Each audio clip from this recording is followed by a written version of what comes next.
I think one of the most dangerous things a person can do is become fluent in saying sorry. Not because apologies are bad, but because sometimes they become a substitute for change. And if we are not careful, we start believing that remorse and transformation are the same thing. They are not. Why do some people keep repeating the very thing they apologized for? Not once, not twice, but over and over again. The same words, same behavior, same cycle, same apology. At some point, you stop wondering whether they meant it and start wondering whether they ever intended to change. And that's uncomfortable to say. Because most people don't wake up planning to hurt others. Most people genuinely feel bad and they regret what happened. The tears are real. The guilt is real. Even the apology is real. But real regrets and real change are not always roommates. Sometimes a person hates the consequences of what they did more than they hate the behavior itself. And those are two very different things. One says, I'm sorry I got caught. And then the other says, I'm sorry I became someone capable of this. You see the difference? One wants relief. The other wants transformation.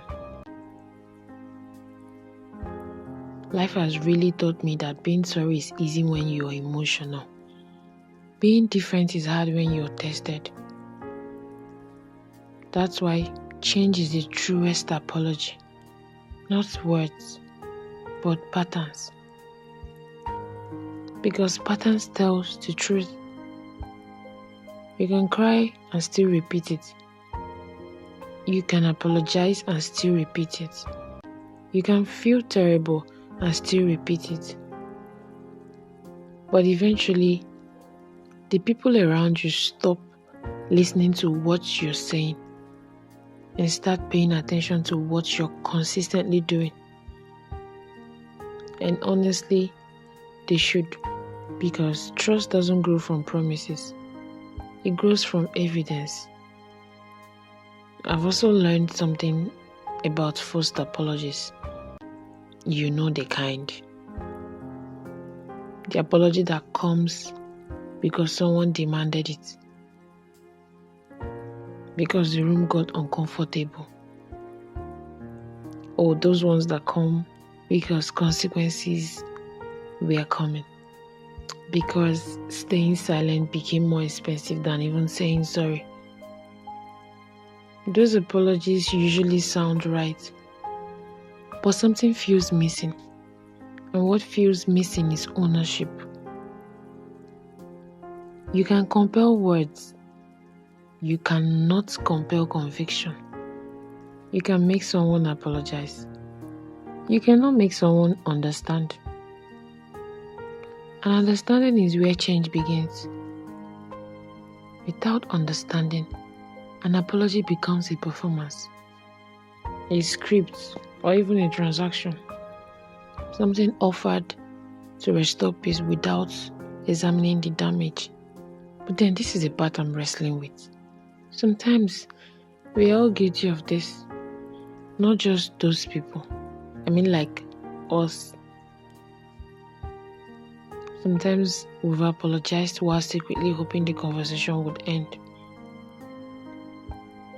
Sometimes we've wanted forgiveness more than growth. Sometimes we've wanted people to move on before we've truly reflected.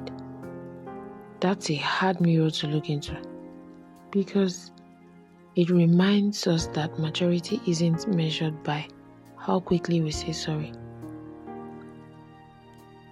It's measured by what happens after. What happens when nobody is watching? when the same temptation returns, when we have another opportunity to choose differently, that's where the apology proves itself. Not in that moment, but in the months that follow. So what happens when you say sorry but never change? Eventually, people stop hearing the apology. Not because they are bitter, but because the words and the actions are no longer a match. And when that gap becomes too wide, trust begins to disappear. Not all at once, little by little, just bit by bit. Until one day people believe your patterns more than your promises.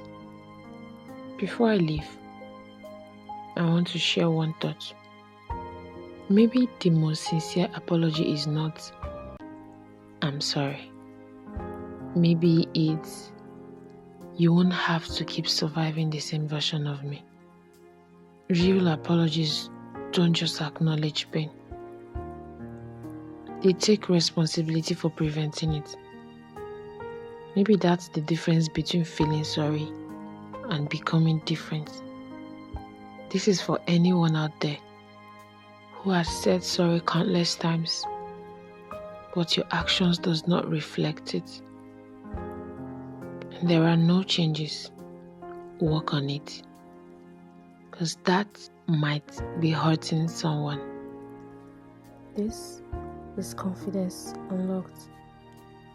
Until next time.